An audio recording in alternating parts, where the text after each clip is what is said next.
welcome, Chris. We're so excited to have you on the podcast today. Hannah and I are actually two Chris Parker mega fans, you might No, say. stop it. Yeah, so we have been really excited to talk to you. And it's also 9:30 on a Sunday morning, and you've made time for us, and I'm truly honoured. Yeah, I just been up already. I got up at 6 and I was just doing my yoga, and then I was just popped down to the market, and no, I'd like just crawled out of bed and showered. You know, when you're like zooming and you still have wet hair and you're like, oh man, like going into a meeting with like a coffee cup and wet hair is just sort of my energy from the past like 5 years. Yeah. Well, I actually don't know that energy because I hate having wet hair because it looks so bad. It just like slicks, like it slicks back on my head and just kind of makes me look like a penis head. It's not nice. So just dry. I must dry it no matter what. But are you a shower at the night or the morning? Because I have to shower the day I'm about to hit. Like I'm like in the morning, cleanse, and then I'm ready for it. Do some people not have morning showers? Sometimes I out there. I have not done it. I have not showered this morning, but mainly because I'm like, it's Sunday morning. I'm just gonna No, that's fine. You know. But there are people out there who are like, I just shower at night, and then I just wake up in the morning and I'm ready for my day. And I'm like, you sweat. I know. At night, how much are you sweating at night? I actually feel bad because there's probably people listening who are like, that's how I roll and have rolled my whole life. No, do you know what? And don't shame me. That's mainly how I roll because like, I will shower in the morning if I've been to the gym, but otherwise I'm always running at least 5 to 10 minutes behind on my entire day. So I'm like, well, that's got to go. And then I just get up and go. And because I know I'm probably going to go to the gym. So I'm like, well, I'm going to get sweaty. You know, and then I'll shower. But like sometimes, you know, it ends up being a nighttime thing. If I don't shower at the tippity top of the day, it feels like it's falling apart. Everything, like my whole world is like, I'm like, what's up, what's down? Like I just feel crazy. I have to get in the shower and just like, I like think every bad thought I've ever had. I like scream to myself. I like have a little cry. I smile. I laugh, and then I'm like ready for the day. It's like a little private tank just to like process. Well, it was like your Instagram video, Chris, of like when you're having a hot shower and you're living your best life, and then you have to turn it off and squeegee the fucking I love that. Squeegee the sides, and it's horrible. You're cold, and you just want it to be over, and it's You feel ruined so the beautiful cheap, moment, don't you? Just like sort of naked, clutching your body as you squeegee down the shower for like your master or something like that. It's always this fantasy I've taken through. But I actually realized what I was doing wrong as well.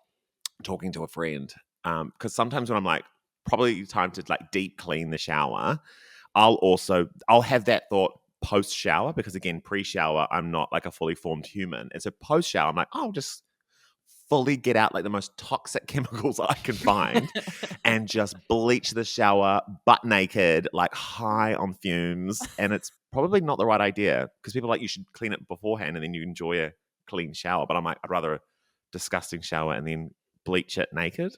Yeah, I think we all have our proclivities. I think it's actually, my mum told me a good little, this is really turning into like the Instagram deep clean my shower with me. This is Matilda, we've turned this into your Instagram algorithm. That's what's happened. Like more like fun cleaning hacks. But the other day, like you sent me something where someone like styled their fridge. That's unacceptable. Anyway, talking about the shower. Okay, sorry. Flowers. Yeah. Okay, I'll do shower first, then I'll get into the fridge interior. So, my mum said that it's a good idea to clean it while you're having a shower. So, so you get in there, you put the chemicals on, and then you're.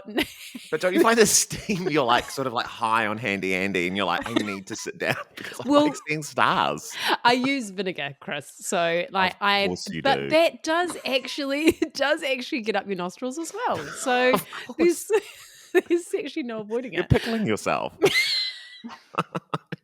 It's crazy. You are. And it's now just amazing that your Instagram feed is just the same as mine, which is just people being like, watch me categorize my fridge by a height order. I love it. I can't get enough. It's the weirdest thing. And it has because I think I'm potentially going through a mental health crisis where I'm really obsessed with organizing the house. It's Hannah, it's actually getting a bit concerning. I think something's going on, but it's I need to catch it. Can you tell me if it's contagious? Because I actually things are yeah. completely out of hand at this end. Yeah, well, and I've psychoanalyzed myself, and I think that because I Perfect. now have 3 kids that I'm clutching on to what form of control I can hold on to, and doing that. It So is it concerning? I'm not sure yet. It's we're on a precipice of how My it's going to go. my mum loved to clean. She had 4 kids and, like was just constantly cleaning up after us to the point. And now that we're all kind of clean, I think she's a bit like doesn't know What to like what to do? do with herself a little bit, but she'll still kind of clean. I remember through the earthquakes, she was like, it was her way of managing with like what was going on. She'd be like folding the washing and then they would shake and then all the washing would like tumble and then she'd be like scream and then start like folding it again. It would. So she was doing that during the earthquake. Yes. Just trying to hold on to control. But then she had this room called the good room, which we weren't allowed in as kids. I remember those rooms. Yeah. Mhm. Yeah. And I feel like that's what you need. That's what I need. Yeah, we don't have enough rooms to have a good room, but like Take a room off the even kids. just a good corner, just like don't touch that chair or area or just something that I don't Just want to be ruined. something you can put a baby gate in front of. It's Yeah. like just for you, just your little place of order where you can go away to and scroll through Instagram clean houses. I just feared the good room. Like I feel like you want to create a bit of, I mean, I'm no parenting expert, but I'd be like, if you even touch that chair, you have no idea what you're in for. And the kids are like, I don't want to go near it. You've unlocked a portal where then Exactly. I will not talk to you for a week if you move that magazine. it is really like the good room is really stressful. Like I remember my grandparents having a good room. It was like the formal lounge that we would Mm. only ever sit in on Christmas Day. And it was like such this huge deal that we would get to like open our presents in the formal lounge. And it would be like really stressful because you didn't want to touch anything or like even like the wrapping on the floor. It was like, is someone gonna get it? Like get it quickly. It's all over the floor. It was just it's just brings this air of like anxiety when you're in there. Oh, it's exciting. It's What's really extraordinary about like the good room is because I used to live in a big farmhouse, but previous to that, my then mother-in-law, we had this amazing good room, like incredible. It was so beautiful, and it was in the best room in the house, like the sunshine, view out to the garden, and like it's where you'd entertain, and it was so stunning. But it didn't get used unless like we're having drinks or guests were over or something like that, and otherwise everyone would be like, and because it's an old farmhouse, everyone would be like in the kitchen, which is small at the back, huddled around the kitchen table, or like the kind of living area was in the corner of the billiard room and this other like dark little corner. And so like everyone would billiard room? hide. I know, Did you old also have a farmhouse. drawing room? Yeah, I no, love the that drawing you room was the good room. I love that Matilda's like, I don't have enough rooms in my house. And then there are people out there with like billiard rooms and good rooms. I know, but like the billiard table, which didn't get used, took up Yeah. like the other room where people would sit. And then the drawing room, which only got used for like entertainment, took up like the best space in the house. And then Yeah. like the family would huddle in small dark spaces, and like that's where you'd live 98% of the time. And you're like, this actually doesn't really make sense. No. Our good room was very cold because it was at like a weird like corner of the house. I think probably we just never used the space. And that's why mum was like, okay, that's my space then. And no one's allowed in there. But it was also like all the old family photos were in there. So it just had like a major haunted vibe in there. And then just Yeah. like mum's sort of like weird lardro, those weird like ornaments of like porcelain women with like parasols. Like, in the Oh, kitchen. yes. Yeah, I know the ones. Like, Yeah. again, Yeah. back to my grandparents. God, they're really featuring heavily in this episode. But um, I went round to their house with the little kids a while ago, and like, there's just china everywhere. There's all the little girls with the parasols. They've even got this little glass bowl full of glass sweets. that are like, wow. It's like, I know the ones. I yeah. love it. And so the kids are like, yum. And I'm like, put it back. Don't touch it. And they're like, well, it's sweets. Is Those it? What little is it? trinkets, Yeah. I just aspire, when you've got like a big table with like a big bowl, and then in the bowl of those like wicker balls, just think about when do you get to that point where you're like, I need a huge bowl full of balls. But I think, I wonder if we've all missed some chapter in our lives where we started to think that ornaments were very important to collect. You go to people's houses and they're like, ornaments, especially older people, ornaments, mantelpiece, ornaments, porcelain things, I do plates have on the quite a lot of wall. ornaments. Look, I'll be honest. You've got ornaments. I do have a few ornaments. You don't have nothing with a parasol. No, like not a lot of china, but I do have just bits and bobs, like Yeah. hoarding tendencies. Like I do go to antique shop. I do like an antiquing spree every so often. We've got lots of random shit too, to be honest. Like quite a lot of like rocks that Michael, my husband, he designed these like fake rocks. Well, yeah, because you can what get does them Michael outside. do? Is he an they're architect? plastic rocks. He is an architect, yes. Oh, well then he's into materials, right? Yeah, He's going to be. And we're gay, so we're into material things. We've got no kids, so we're just like, we spend like months discussing like, what are we going to put on the couch? And what color is the couch going to be? And then it's like drawing that process out for sort of like 6 months to a year. Yeah. Because there's nothing else to talk about. We need a sort of like, don't touch that. Just put that down. We need a bit of that energy in our lives. Don't put that there. But we don't have that. And in this household, it's like, how do I get this mark out of the couch and what is it? Like, what substance am I actually rubbing out of the couch right now? That's more what it's like. Like, not what can I put on the couch, but how can I take this off the couch? Yeah. Well, we have to sniff ours, which is really really disgusting. But sometimes if there's a mark, I have to sniff it and I have to be like, is it chocolate or is it poo? I genuinely don't know. Oh God, I do you know. I'm been sitting here for the last 2 minutes going, how do we segue from parasol, porcelain parasols to our actual topic of the day? Because our topic is actually like growing up gay. So like, how Perfect. do we go? A good room? What are you talking about? How do you think I You've discovered got my the segue. sexuality? It was touching mum's gorgeous little ornaments and being like, maybe I'm the girl with the parasol. Oh my goodness me. Because I guess like on this podcast we do like to ask a question like for our children, like how do we not fuck it up? And so Chris, we wanted to invite you along to help us. How do we not fuck up?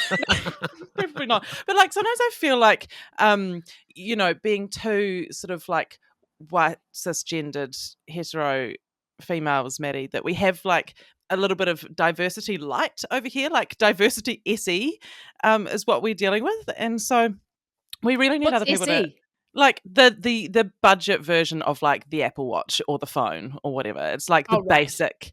Yeah. Anko. Yeah. Yeah. We're diversity Anko. Which there's nothing wrong with Anko. Yeah, Anko is it's affordable and it's and it works, And then there's a sufficient amount in my house. I'm just always like, don't flip that plate around. Just keep it down. Or if people are like, I've got this plate, I got it from Cheetah, and they're slowly turning it over. Like, is it the same? It's not the same. It's not the same. Smack it out of their hands so it shatters. Put it down. Can we go like back to childhood? Because I guess like people that are listening, might have kids where they're like, could they?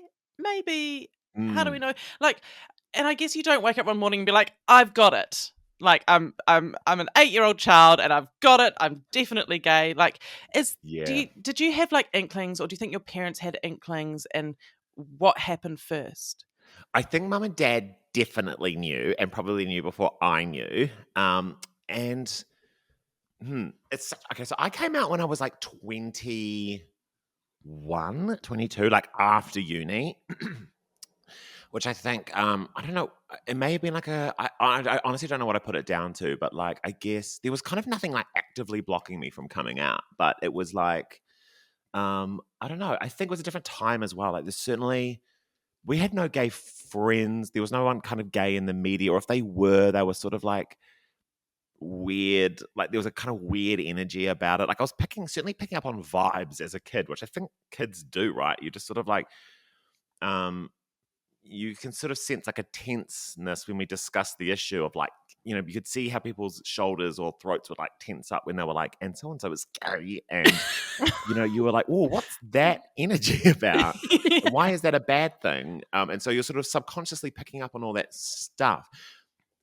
And then I went to drama school in Wellington, and there was a lot of pressure as like a young adult to like have already been out. And I was in Wellington where everyone was like bisexual and like should have like I felt by that point I knew some things about myself, but I had already like sort of cemented my position in which team I was badly swinging for.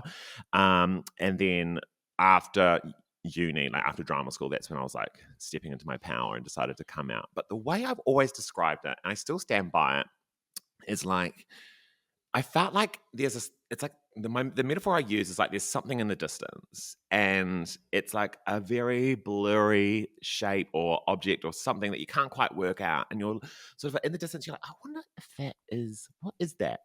I'm sure everyone else has that thing. It's what you're presuming, and sort of as I got older, whatever that thing was in the distance was getting closer to me, and it was beginning to like I could sort of begin to maybe identify it, but I still had some questions. I was like, oh, maybe that's just like how we all feel when we're 14, that there's this like question or whatever, or we're like kind of curious about, guys or girls or whatever. And then you're getting like closer and closer and closer until you're kind of staring at it in the face. And then you have that moment where you can identify what it is that you're seeing. And you're like, oh, I'm gay. Right. Okay. And then you can decide whether, how you move forward with that after you've identified it. But there was a long time, I feel like, when I was like at high school or before high school, where I just felt like I was different to, well, I don't know, I was just like processing stuff about hormones, sexuality, all that kind of stuff. But I kind of felt like we all were, which we probably were.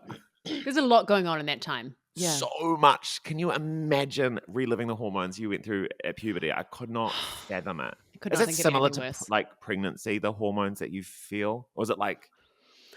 I think it's different because when you're going through puberty, I feel like there's more mental anguish than there is with pregnancy, right? But because there's just so much of like my body's changing and I don't really understand it, and like and all my friendships are all kind of, there's a lot going on with that. Whereas pregnancy, you're like, my body's changing and I know why and I get it, and it's just, it is what it is. Right. Like you kind of know what to expect. So yeah. Yeah, I think you're right. Like I think with puberty, I just remember like how, and because you didn't know what was happening, the hormones just grabbing hold of your emotions and just like, like scrunching them up into a little ball and then lobbing them across the room. And you don't know why you're having such strong emotions, like ups and downs and all over the place, and angry and sad and like, as you go on and start to understand hormones and your cycle and stuff, you're like, oh great, this is part of the package. I thought I was just genuinely angry. I'm not. I was just 2 days away from my period. Great. Well, but I felt like being at an all boys school, like we were certainly all like processing stuff, and guys obviously don't talk to each other famously about that stuff. And so it's very funny now, like at 33, connecting with some friends I went to high school with and kind of asking them like what was going on for them at high school. And they were going through all sorts of shit. And like we weren't sharing it with each other. But yeah, so for me, I was kind of picking up on the fact that like, this mate often like doesn't text after like, texts you back at like 4 o'clock in the afternoon because he's having his own like, decompressed time. And he's like, we were all sort of like going through stuff, but we weren't connecting to each other about that. And so I was sort of like being like, oh, they're all wondering if they're gay too. Which actually might be a great way to feel, because then you're like, oh, we're all in it. We're all in some way in it together. Yeah. And then the thing I think that probably held me back the most was like, just it being Christchurch, it being 2004, 5 or whatever. And it just not being like, not feeling like I couldn't see the end goal. Like I couldn't visualize what my life was going to look like post coming out. Like, and I knew my parents were going to be loving and accepting, but I just like I couldn't see the life beyond that in a way. And so I think that's the thing that held me back was like I couldn't picture it, and that's because there was no one around who was showing me that was the way to go about it. Yeah, like there was no Yeah. roadmap for, No. and no, yeah, no, because I was wondering, like, were you aware of any like peers that like were gay or queer or questioning or anything like that? Like, because you if you didn't really have anyone to sort of show you the way and show you like, oh, this is what life can look like, then you kind of don't know even what direction to move in. There were some guys at high school. There was probably like 2 stories of people coming out, and they were not success triumph stories by any means. Like they were sort of grim or boys' school bullying stuff. And I was sort of like, sound the alarms. You don't want to experience that. And then, but then like we were very close to like the girl school, like across, girls' high, and there was like everyone was bisexual there in my friend group, and so I was sort of like, I felt like Was I it more fashionable? reaching over, being like, "Bring me with you." But as much as I sort of talk about high school being tough, like I did have this space with like the drama and music kids, and that was sort of really like where I found like a sense of safety, security, and like kinship with other guys. And honestly, we just talked about like the Beatles and Monty Python and, all that sort of stuff that you discover when you're 14. And we never really talked about, like, there was this unspoken allyship, which I feel like you kind of want at that age. Like I sort of didn't want friends being like, have you ever thought that maybe you would get, I was just wanted to be let's like, have a deep conversation about it. I just wanted to be like, I'm invisible. Let me figure this out on my own. Because I probably wasn't ready to sort of articulate or talk about it anyway. But if you rewind it right back from like high school back to like early, my glorious childhood days, I think mum and dad definitely knew. And they just like, they probably did the right thing, which was enroll me into ballet. Because I loved being around girls and I loved dancing and dressing up, and I did drama, and they just sort of let me do it. And there was no like Billy Elliot saga of like boys don't wear tutus and dresses. Like I just got to live my fantasy, and every day I was making shows in the house and like putting on dress ups and really intense dress up box. And it was more like mum being like, oh God, Chris, we don't have time for another pageant. It wasn't more about like get that skirt off. It was more about like the logistics of me sort of taking over the whole house. And I really love that like she didn't, or your mum and dad didn't make it a thing of like Chris likes to dress up, or like we allow Chris to wear dresses in this house. That like it was just they let you be you, because I actually met your parents at Odette's one time. Didn't I? It was quite a while ago, a couple of years ago, and I had two kids, and I was really flustered. Because It really made an impact. Art was with me. Yeah, Art was with me, then he left. But I just like, even for the 2 seconds that I met your parents, I just got a really nice energy from them. I was like, oh, what a loving family. It was just really... I feel like that's the thing that mum and dad have just like absolutely smashed and nailed, was like letting us, all of us, or 4 of us, be whoever we wanted to be and do whatever we wanted to do. And like, it's quite a mix. Like I've got a very straight brother. He won Cleo Bachelor of the Year in 2009. Like we're talking, and those were like the glory years of Cleo Bachelor of the Year. And so it was quite like, it wasn't like confronting, but it was certainly like unusual to be like positioned beside a rugby playing, like league playing sort of like dude who like likes to go out into town, and I was like a sort of clarinet playing, long hair, go to drama class, getting back into contemporary dance sort of lane. And so it was quite, there were some obvious comparisons where you're like, oh, well, Chris is certainly not doing what Alex is doing. But that's fine. That's just like, it wasn't about, because Alex is straight and Chris was probably gay. It was like, because that's what Alex likes and that's what Chris likes. And I think it's about more, I guess it's about like seeing what they did is sort of saw their child for who they were before they were like tried to sort of diagnose it. It was more about oh, there's a want to express and a want to perform and a want to hang out with girls and like all that, and sort of to encourage that behavior. That's beautiful.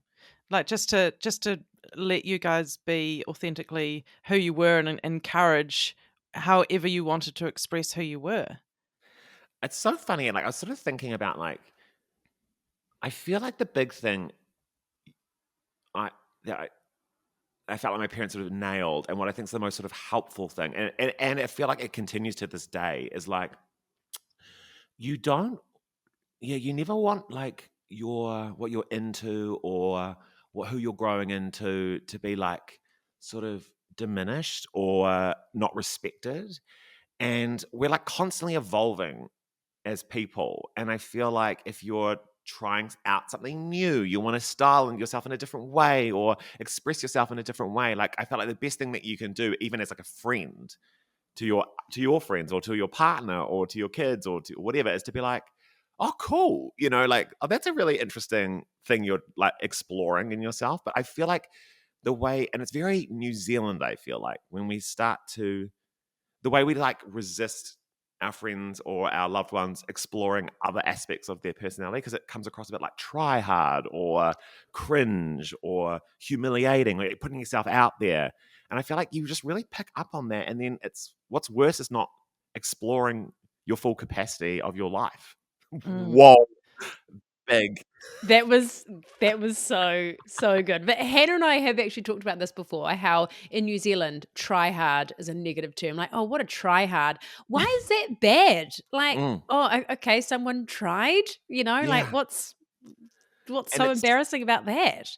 It's this kind of like mocking of the things that we hold dear to us that I feel like is so dangerous and unhelpful. It's like, oh, if, there could have been a version where it's like, oh, yes, Chris is hanging out with his drama friends again or whatever. And I would have like picked up on that.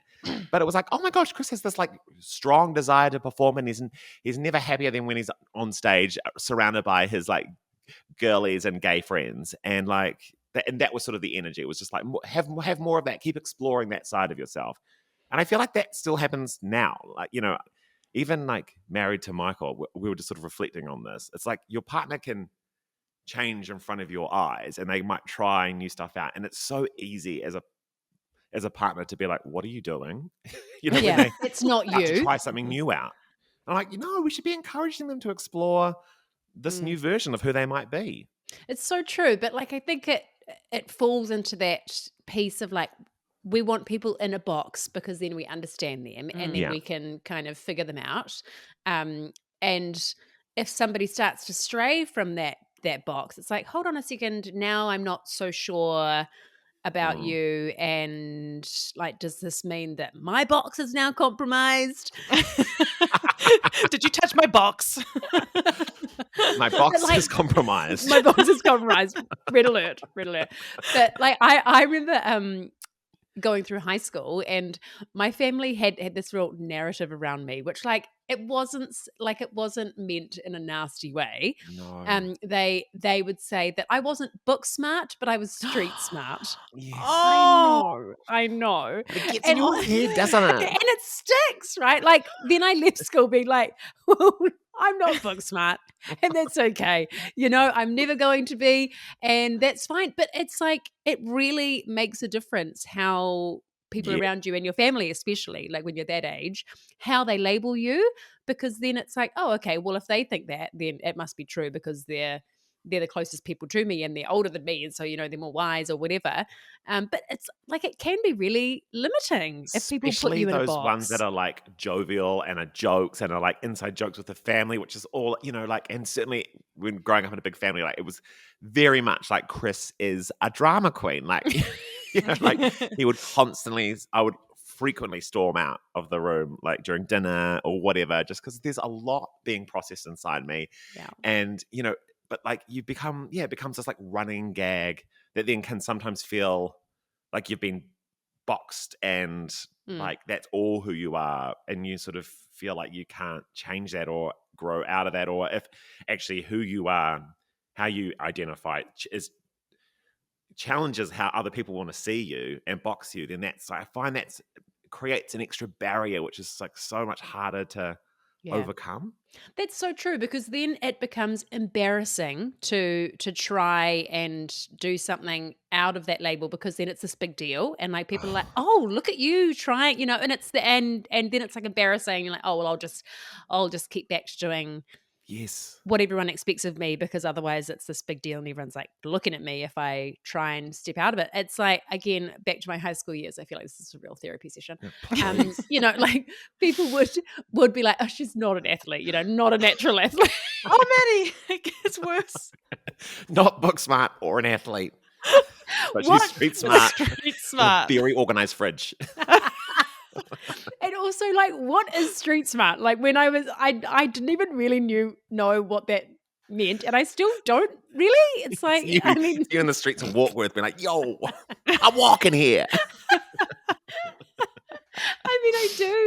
I do now. It's like being in Warkworth, because it's a small town and you get to know people really well. And I'm like, hi, Murray. Oh, like, hey, Barbara, going the same place. And I'm like, maybe this is what they meant.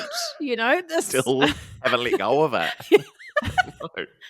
Anyway, but now it's like, if I try a new sport, or like social indoor netball, Chris, you'll be familiar with this. I know you are into your indoor netball. So good. Like when I would try really hard, it was like a bit embarrassing, because I was like, people are going to be like, oh, okay, really giving it everything tonight. And beyond something where you just get to enjoy it, it's something where you have to like internally prove something in the whole world that is against you, to be like, I am good at sports. No, it's so stupid. And then you get older and you realize no one cares, right? No one cares and what that you're doing. bringing this really hectic energy to like an indoor social game of netball, because you're proving something to the world. But I do feel like, do you guys think that when there is, especially indoor netball for some reason, it just brings out these crazy qualities in people? Like people are getting through things emotionally on the court. Some people turn completely psychotic. Absolutely. It's like hedonistic. I find it very confronting as well, because I'm really tall and also was bad at sports. But like I have this new advantage of being really tall and can like block all the goals, but I'm often playing because it's like a female dominated sport, indoor netball, like, and it's mixed teams. You've got these sort of women who are like, get this giant off the court. And I, want to sort of be like, this is my space, and it brings out kind of quite a toxic masculine energy in me that I feel like I need to sort of work through, because I'm experiencing being good at sports. Well, just being tall on the court now. Yeah. But I feel like, the sports field is one place where we are culturally allowed to express anger and frustration and irritation and angst. A bit of contact. And bit of contact. Like, that's where you can take it out. That's why netball never worked for me, because I kept getting in trouble for contact. So I would, because, troublesome teenage years, but angry about everything. So I did water polo, which was like very aggressive.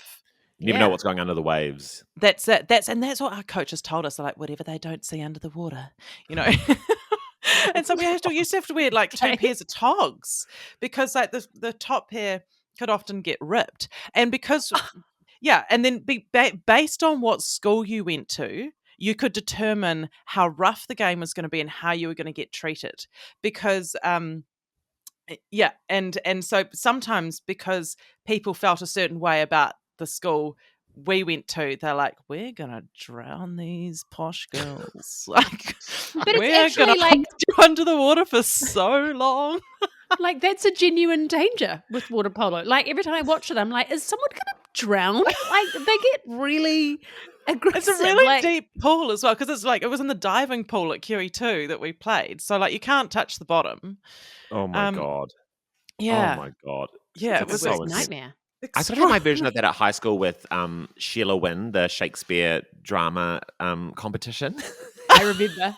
It was, the energy around that was so intense, and the sort of relationships between the schools, and like, Christ College, they've got a bit of money, like they're going to put on quite the Titus and Andronicus, versus our sort of slapdash Midsummer Night's Dream, and it was all sort of in the air. And you never get to experience that frenzy ever again, but it was sort of the height of competitive energy. That's probably the strongest I've ever felt it. Yeah. Oh, and it's so exciting. Don't you think? Like an inter-school rivalry. Oh, Oh, can you beat that energy when you're like, oh, we're gonna smash those kids from whatever school that is. it didn't sit naturally in me, but also I went to boys' high, and so we had this famous rivalry with Christ College, and there was always this like rugby match that happened every year, Oh my God, and it was yes. always like in the paper, and it was like really intense.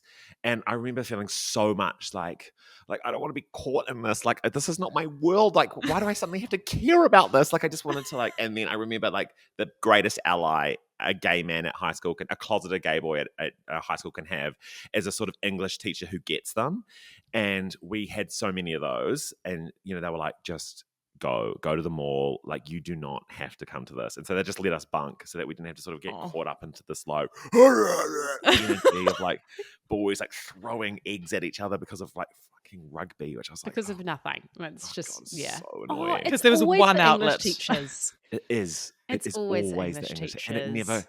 I still have this desire now in me to sort of get the approval and like of like a sort of older woman in charge. She just seems to be sort of like 10 years older than me. And I'm just like, I sort of zero in. Like I'll do a couple of like regional gigs sometimes, and there'll always be this woman called like Pam who will run the like local RSA that I'll be performing in. And I'm like, I want her to invite me over for afternoon tea by the end of this gig. And I'll just be buttering her up the whole time, just trying to win her over. Like it never dies. And that was the part of me that was like sitting in the front row of English, being like trying to be besties with like Mrs. whoever, because I just like so wanted her to be my friend, even though I was 15.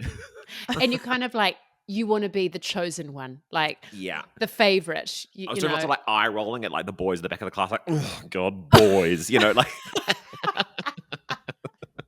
all these jokers. Oh God, I know. They don't really see the world like you and I, Miss Hudson.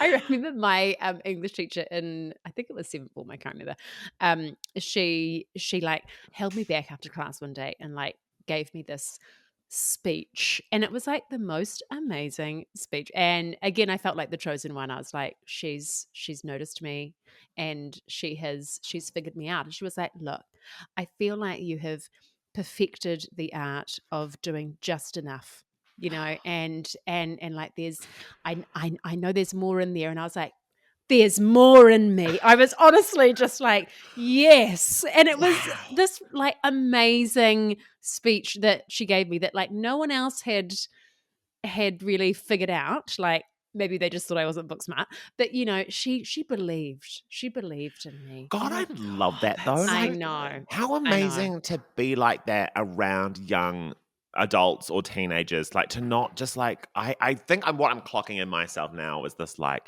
frustration when I see like Gen Z walk around, and I'm just like, oh God, they're bullying me online and they think they're all that.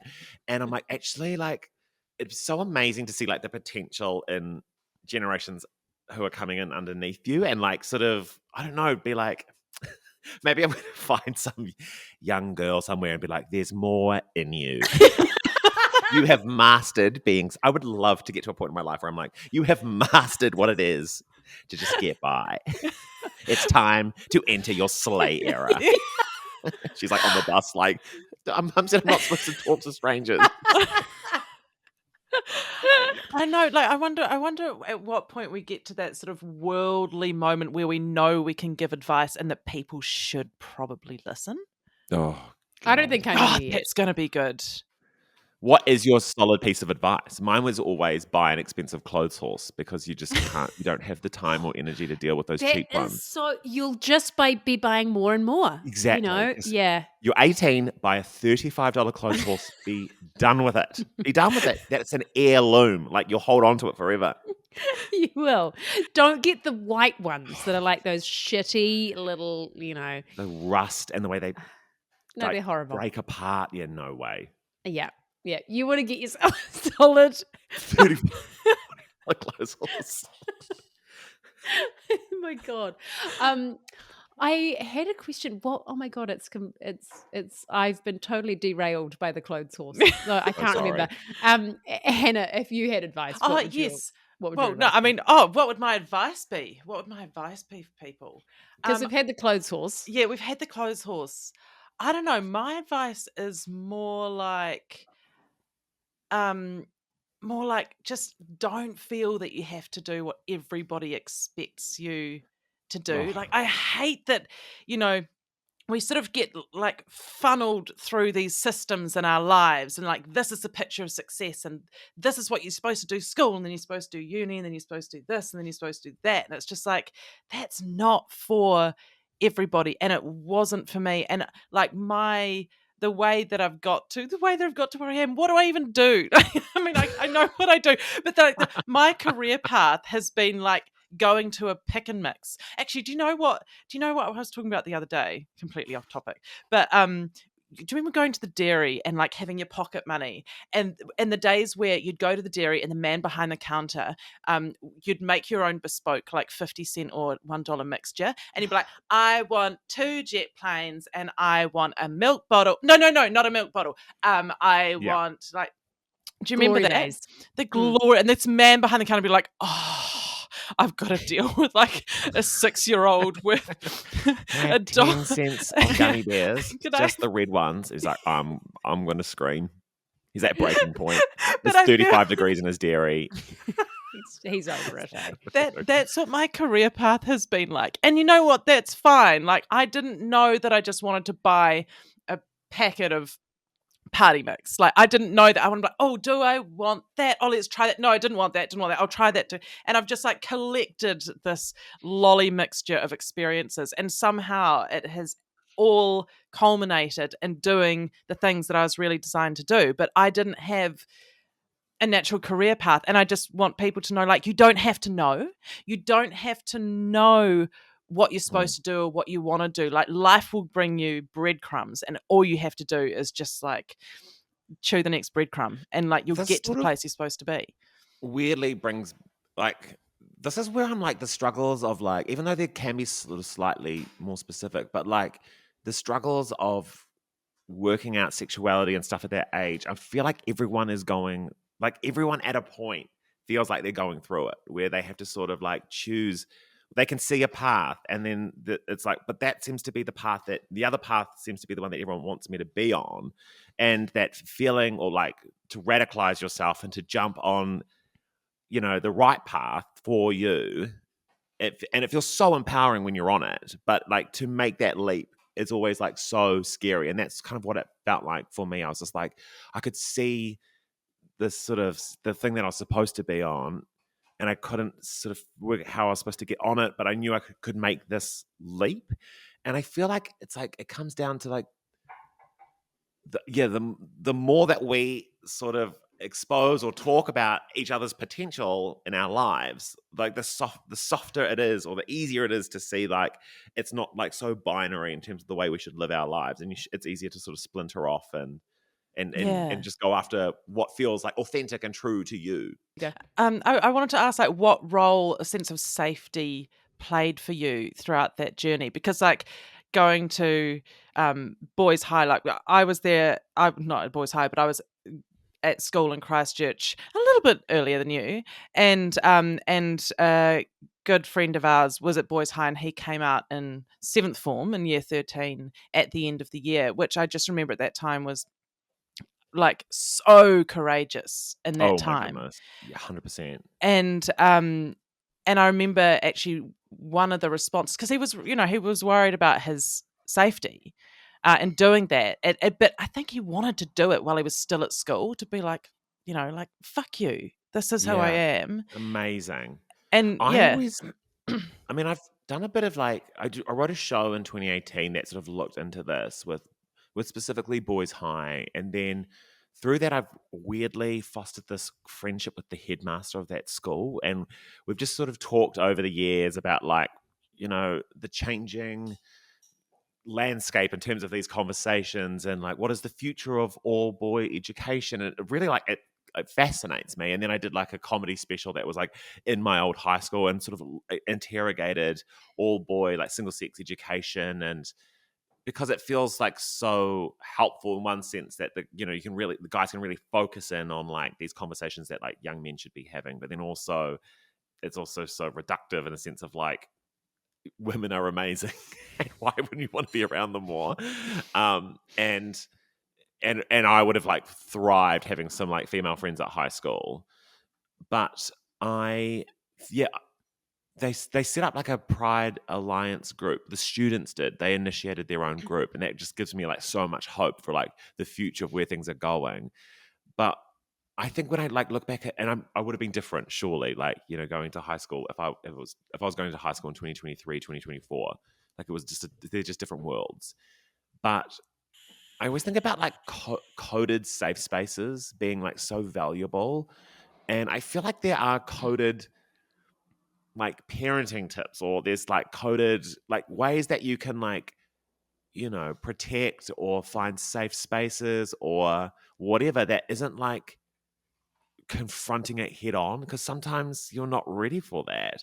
And so for me, like the drama club, the music room at Boys High was my like safe space, because the guys that were like, you know, calling me homophobic slurs at lunchtime, they just didn't come to the music room. So we were safe there. And so the bell would ring and I'd happily make my way to the music room. All my friends would be there and we'd hang around in there and around that, like the area around that building. And we just had like, we laughed and, you know, had like a normal high school experience.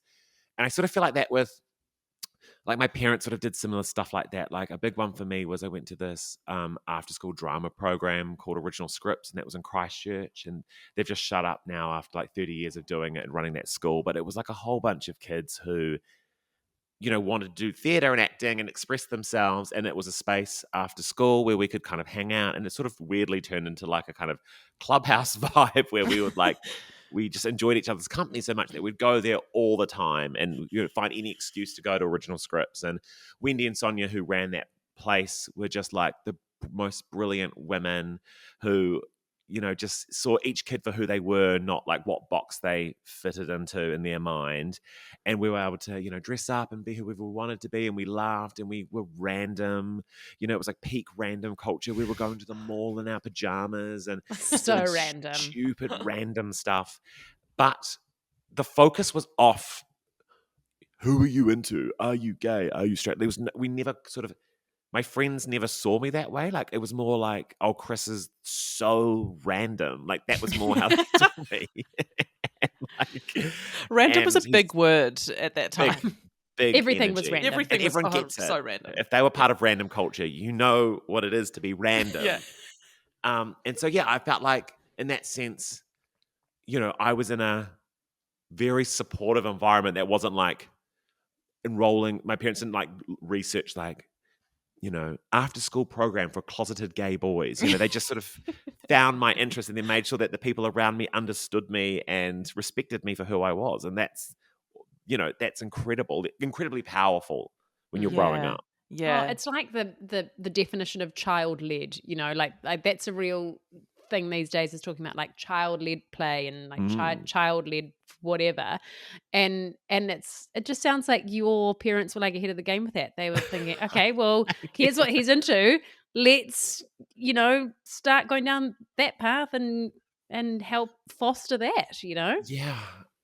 I just feel like the biggest thing, like I mean, I don't have kids, you know, like, and so I don't really like, I sort of think about it in terms of how I want to be with my friends' kids and stuff like that. But it's about like, even like when Eli and I did this series on porn, and we did it with a spin-off, and we looked into the big conversation around porn and how it makes everyone really, really tense, and like, you know, we can't get rid of it. And so what do we do about it? And the big advice really was about cooling the temperature of the conversation and having that conversation more regularly so that that conversation feels open and accessible.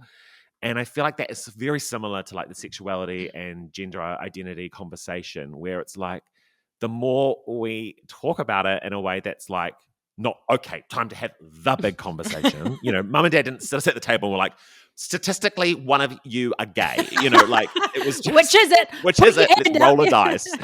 It was like, I feel like if those conversations are happening more regularly, or like even in a more accessible way as well, also where it's like, exposing not just like some of you might be gay and that might be really hard for you, but also like, God, isn't this stand up or isn't this TV show so funny and that features gay characters, queer characters in it, then you're getting a sense of like a life beyond on the other side. And it's like, it just makes it more relaxed, because I think you pick up on that as a teenager, when you pick up on when people's shoulders get tense. And it was like really one of my bits of advice for the headmaster of Boys High. I was like, I feel like just go into a room, close the door where no one can hear you, and just be like, LGBT, like just say it. Yeah. So that when you say it for the first time, gay, trans rights, just say it very loudly in a room, so that when you are saying it around like impressionable young men, you're not going like the queer community and like tensing up, because we pick up on that. So make sure that you've said these words a few times out loud with your voice, so that it just feels. So the first time you say it, it doesn't come out weird. Yeah, because we kind of pick up on it. That's really good advice. You're so sensitive to it. That makes so much sense, because you can hear people being like, oh, and often, bit of a generalization, often in the boomer category. That's okay. But like they'll be talking about someone and they'll say, oh, so and so, and he's gay, and then blah blah blah. But like it's as if they're saying it's as if like, but that's fine with me. Like I'll allow it because I am okay with gay. But it's like you don't have to like don't say it like that, right? You know what I mean? Like, that's exactly the thing that you pick up on as a teenager, when you're like, I think I'm also gay. All the time you'd hear like, yeah, so and so and their partner, but they're lesbians, and and you're sort of like, what? And what's that about? Like, why are you suddenly like stammering and sweating?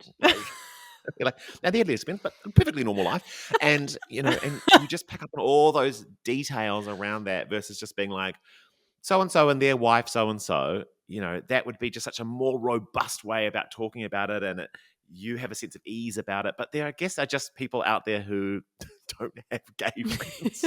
They just don't know anyone gay. So my number one advice is have some gay friends. Yeah, totally. Because then, like, again, your kids can be like, oh, cool. There's another roadmap that's like that person is gay, gay. Gay. And that's fine. I don't have a problem with it. And wave your flag. It's fine. You've got parades. Go for it. And they can see another roadmap. It's so, it makes so much sense. But there was something that I wanted to talk about in terms of like the different generations, because I just kind of low level slagged off boomers, and I think slag it's off really... a different generation now, Matty. Do you want to go through them all? Gen Alpha.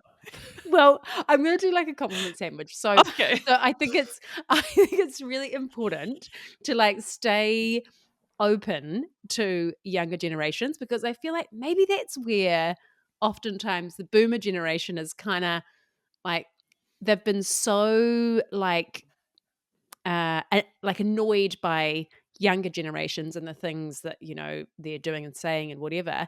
But it's like that's what makes you old. Like I feel like when you shut yourself off to like new ideas and younger generations having different thoughts and ideas, then it's like, then you're old. Like the best thing you can do is just to stay open to new ideas and new things. Like sometimes I even find myself as a bloody millennial. Like sometimes I'll get emails from, Gen Z, and they're just loosey goosey.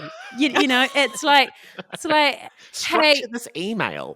It's stressful. They're like, hey, nah, not yet. All good tomorrow. And I'm like, oh my God. And I'm sending my emails like, hi, Thomas. As previously discussed, regards, Matilda. We are from a time, I even remember it when like to send an email was to like get out the quill and be like, to whom this email is found by, I request an invitation to thee at the gardens from 4 p.m. Sincerely, Cordelia.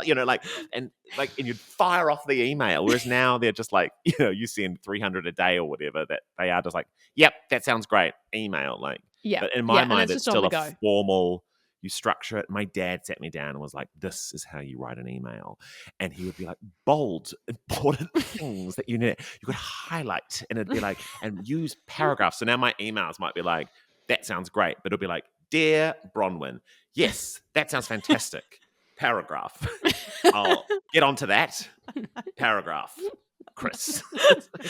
I think emails I don't know if it's just me or if it's emails, but are they like confused between whether or not they're a letter or a text? Agreed. That's the thing. And that's where I've They never should quite stay a landed. letter. Yeah, well, that's why I like the military structure approach, because it's then there's a it's sort of I know what category it's in. It's like, okay, this is professional, and then I can send a text that's like, hey, M8 What's up? THX, Do you know what that is? That's street smart. And this is how we fall into the trap, though, of like communicating with one person over 4 different platforms. Yes. You never know where it's coming from. I love it. I think of communicating with my friends like fishing, where I'm like, that's a good spot to drop my line. So I'll be like, some people go into Instagram and I'm like, they'll reply there. And some people are more text people, and then some people are like an email, and I sort of have my certain ways of communicating to people in this horrible modern world we live in. Oh God, it's a Bring back the phone line. What I want is me and my friends to all have a home phone. It's my dream, Chris. Landlines. Ding, ding, ding, ding, ding.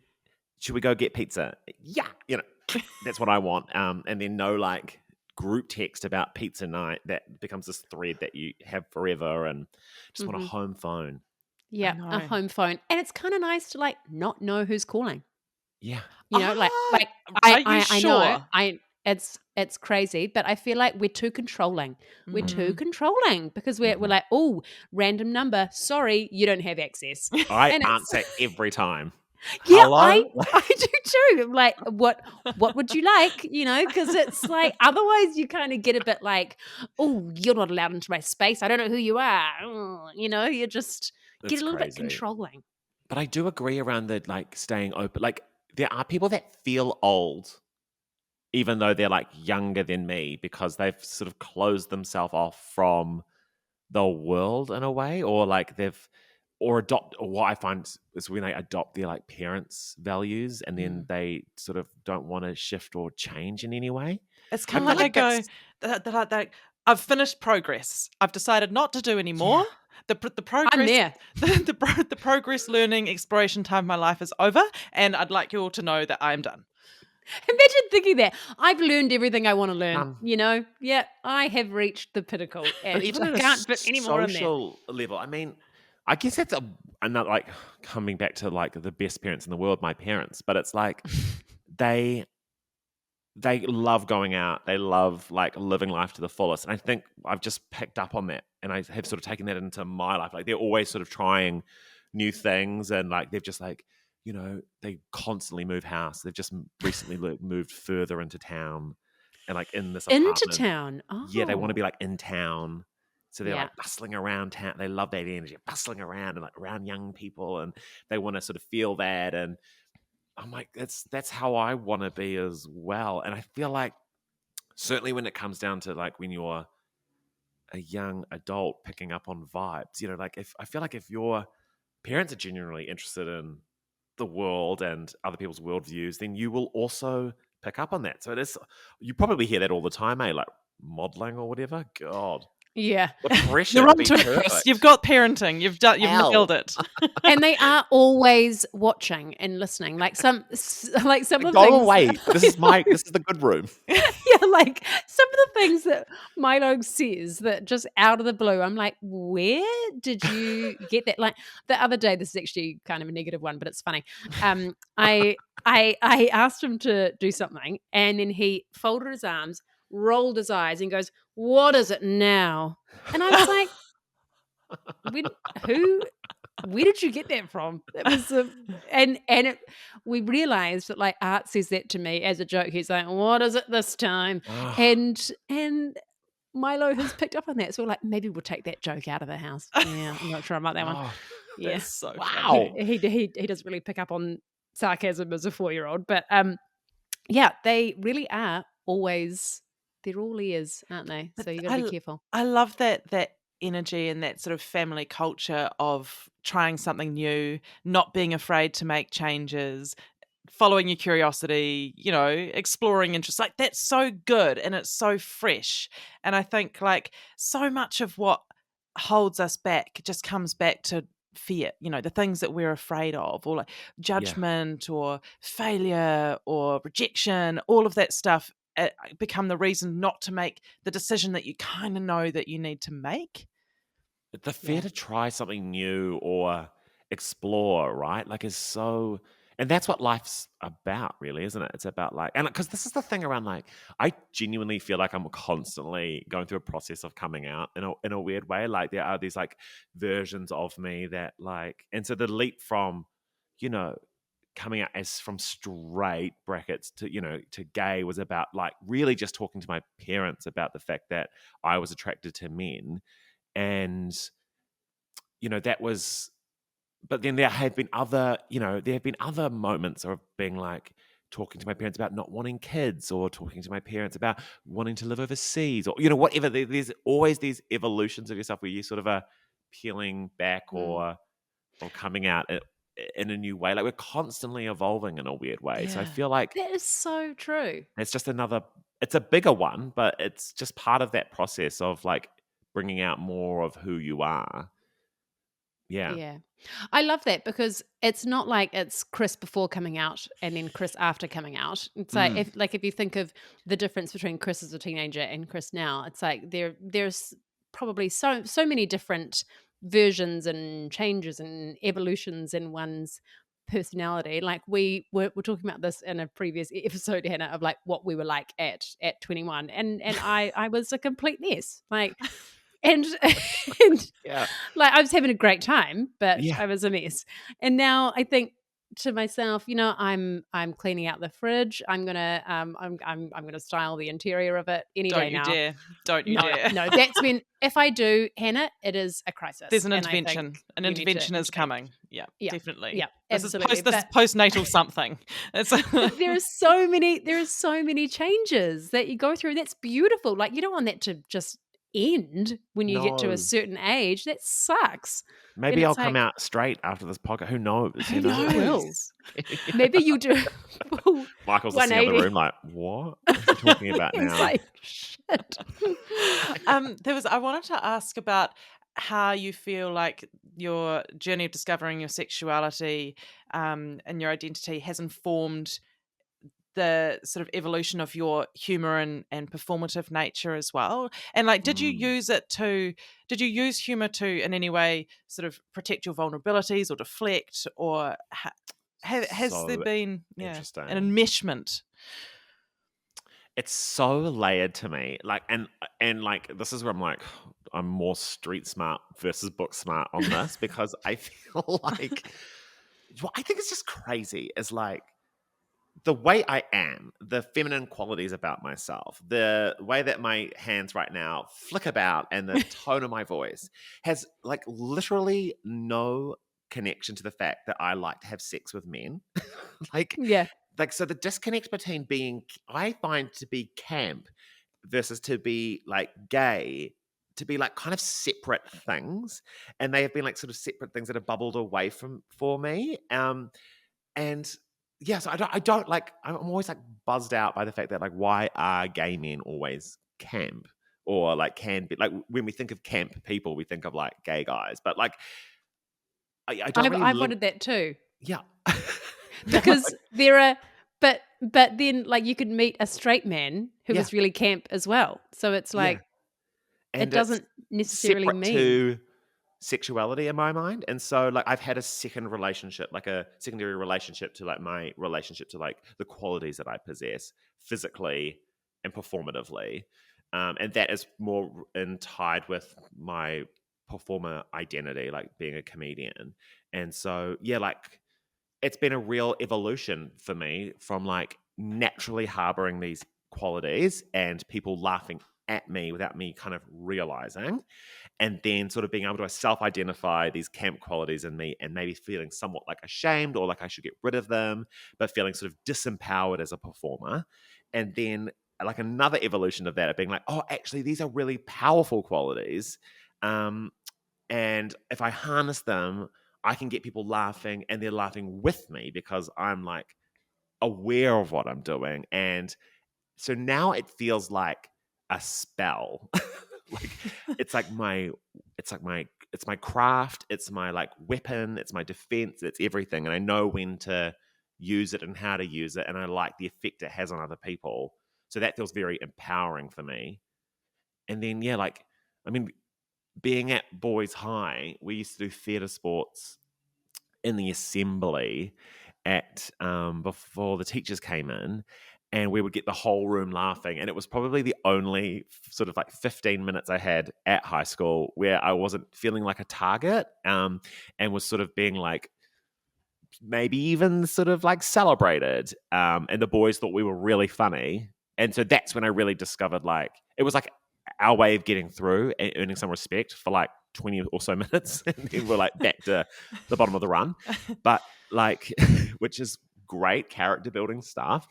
But yeah, like it was really empowering to know that I could make people laugh like that and for being who I am. And I think that was like, yeah, I really liked that. But it all started at the family dining room table. That's where I think my sense of humor was created, because we'd have these, you know, every night the family would sit around the dining table and it was like a big loud family. There's 6 of us all there and everyone was trying to get their word in, and it was always about like getting the family laughing. Oh, I love that so much. It's How the how best. powerful is the dining room table? It is powerful. Yeah. Oh my goodness. And like you know, we're just so lucky that we didn't have cell phones. The temptation to have a phone at the dining table, because you know they weren't about, and there was like no internet. It was like The Simpsons on TV, and then it was like right, everyone to dinner, and you just had to talk to your siblings, and you had to talk about your day, and we were all going through all this massive shit at school or whatever, like just because that's what it is to be 14. But we would sort of share as much of our lives as we would, and it would inevitably end in me crying and walking out of the room. And then sort of being like, fine, I'll have dessert, you know, like afterwards, after like literally no one had talked me back in. And that was sort of like a weekly occurrence. And then my younger sister, who wouldn't chew her food properly, would like choke, and we'd like, you know, Dad would like shake her, and like a bit of nacho would fall out. And that was just, you know, that's just what It's all part of the fun. It's all part of it. Yeah. Yeah. But that's where like all those conversations around like, you know, who we were and what we were into and all that stuff, that's where it was all bubbling away. That's so crucial, because I think like you can just be like passing ships for the rest of the day. You know, like everyone's busy doing their things, school and work and, you know, stuff around the house and seeing people and people coming and going and this and that. But there's a few moments in the day where you actually stop and are together. And like the dining table is one. And we don't do it every night, but we try to do it, you know. Well, Yeah. I try and enforce it, you know, like as much as I can. It's a rigmarole. Like I can imagine as well. Like, and we certainly stopped for a while as we got older. We got a kitchen island. I actually think the impact the kitchen island had is actually more detrimental than cell phones.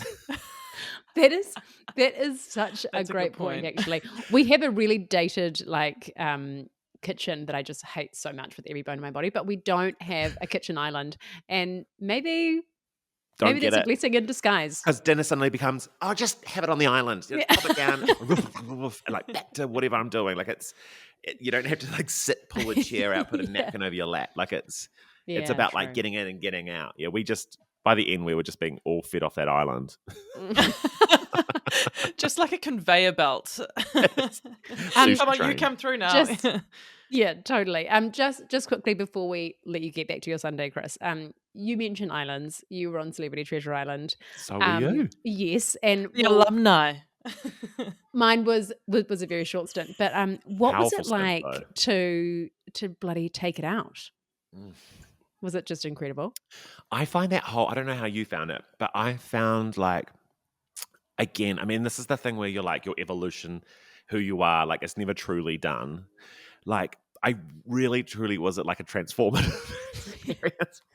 It's so stupid because it was like It's not make stupid believe though. pirate role play, but it's hard. Like it is hard. this is what people don't understand. Like it is harder than it looks. The challenges were like And it's hard on at a times. social level. It's hard on a like you're really like you are really looking in a way that I hadn't done since high school, really. Where there's a lot of time without a phone and you're just like alone, and it's about like fitting in with a group who are A all like, really you know, weird group, you it's know. like Buck Shelford and then like Angela Bloomfield, and you're like, I don't know where I fit, because they're just insane people to be hanging out with, like Yeah. in the like far north.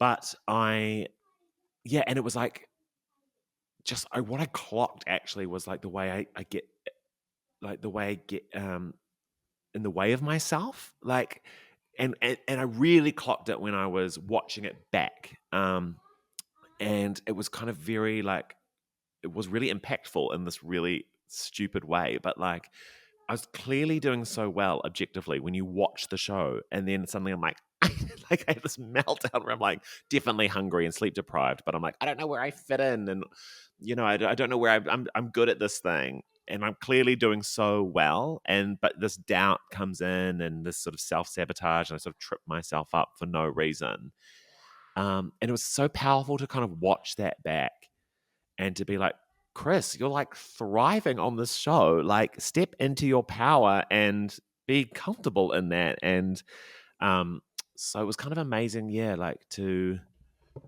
while we're also so good, I think, at like joking about when we're not doing well, it's very hard as well to like celebrate or I don't know, like identify when we are succeeding. And sometimes I get a bit intimidated by like doing well and then want to like trip myself up in a weird way to like, I don't know, humble myself, or I don't know.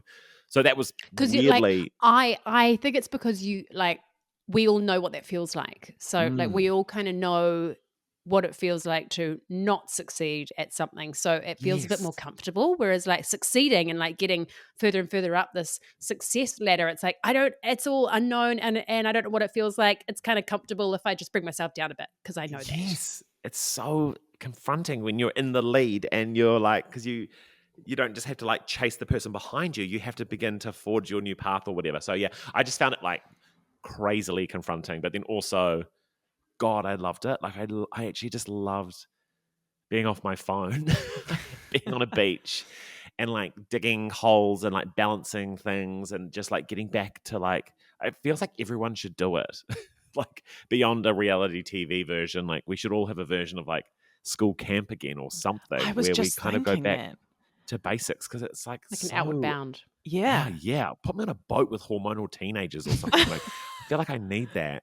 But I remember that being quite a transformative experience. Like back in the day, anybody that did Outward Bound came back a changed person. They were like, it was weird. They'd be like 14, but they're like a woman now or something. Like something had happened where you were like, whoa, there's, and they'd be like, why are you like that? And you'd be like, oh God, like they suddenly can like see through all the bullshit of being like a teenager, and they were like very real and present because they'd like been on the high seas or something. They'd experienced. Do you know you can do that with your kids? Like I think you can do it with your teenager.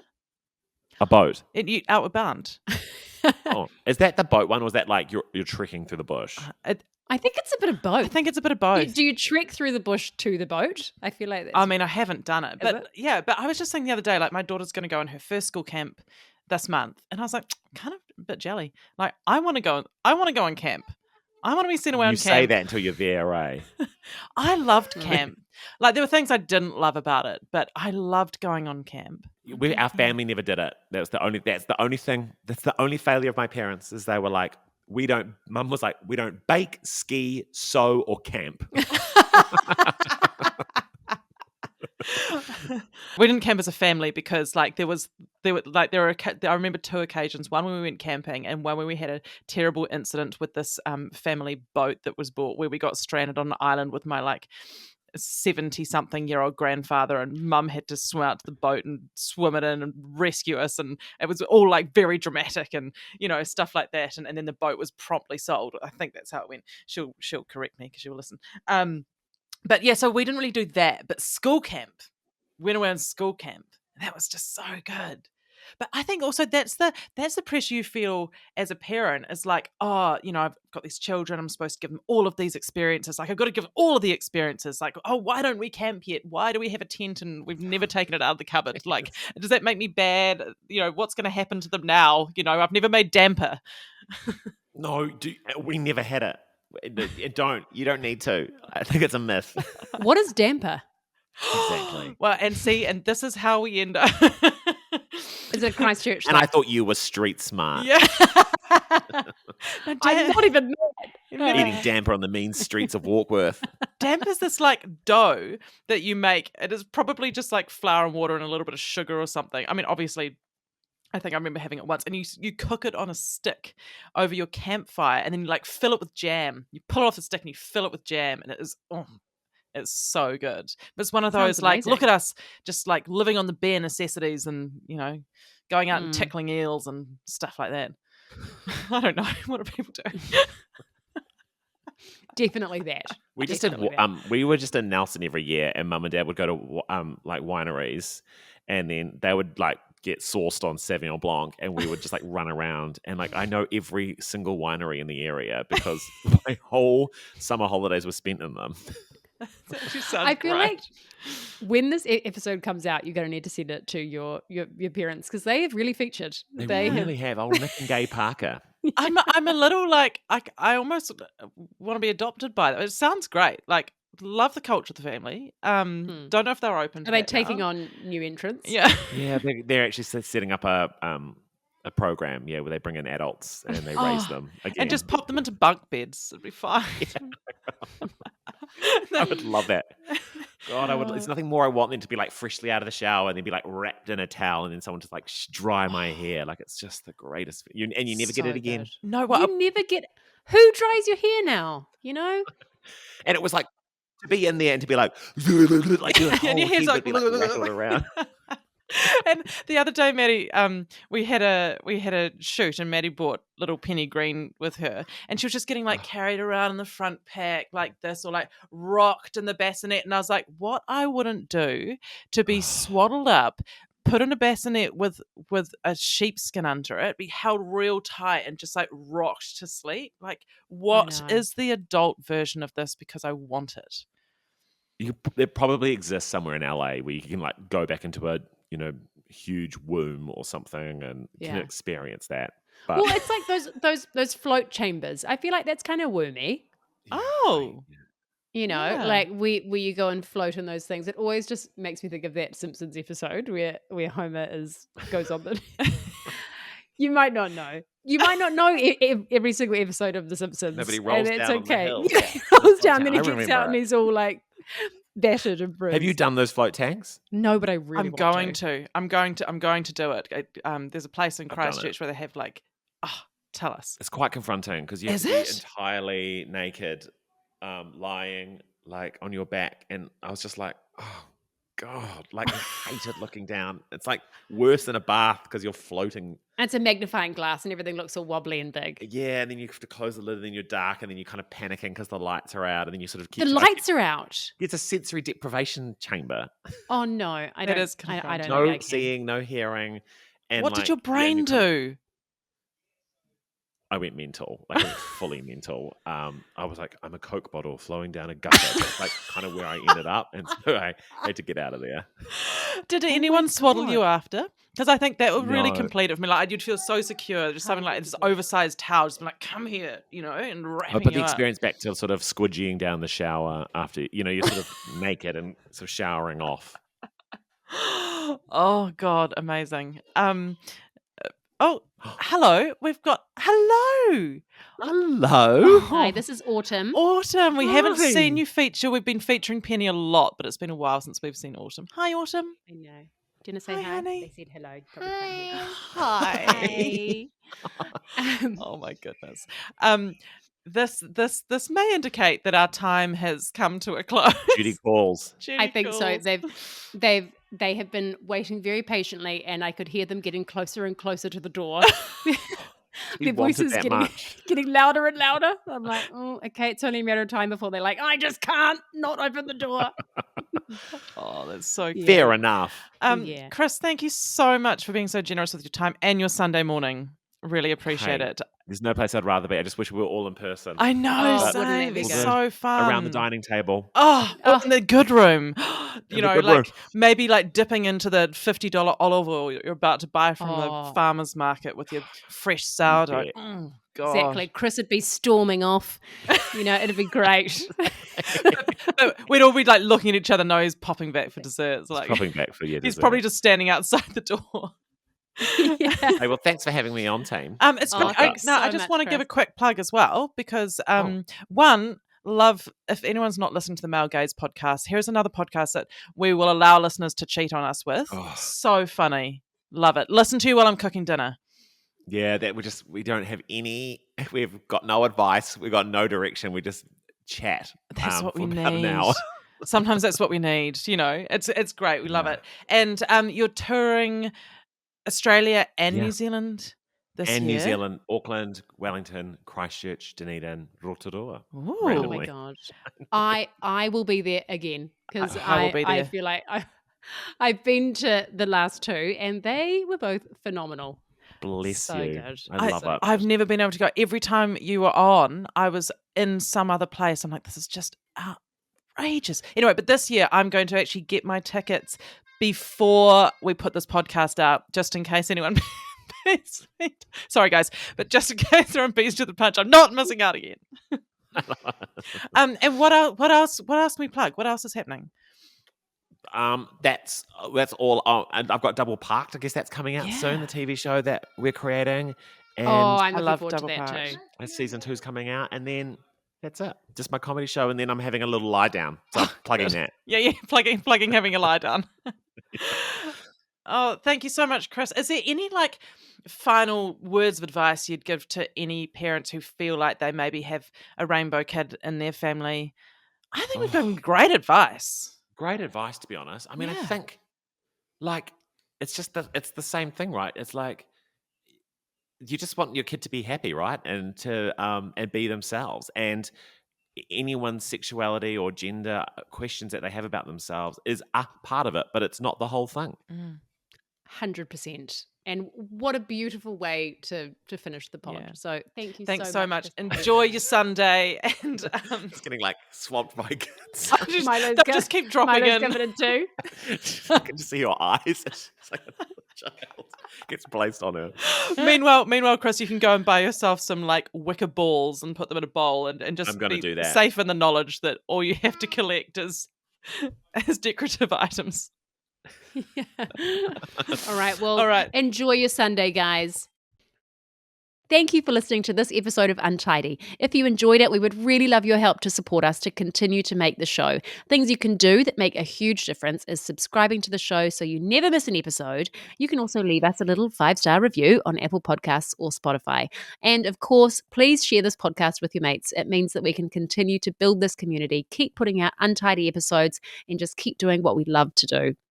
And don't forget to check out mybigmoments.com for kids' books that make your tricky job of parenting just a whole lot easier. Untidy listeners get a discount at checkout, so just pop in Untidy for 10% off your order when you check out. And lastly, we would like to thank all of the good people that make this podcast possible, Flicker Williams and Joe Rocker at My Big Moments for the beautiful artwork and design, and Maxine London Creative for editing this episode. Thank you so much, guys. Take care. We'll see you soon. Mā te wā.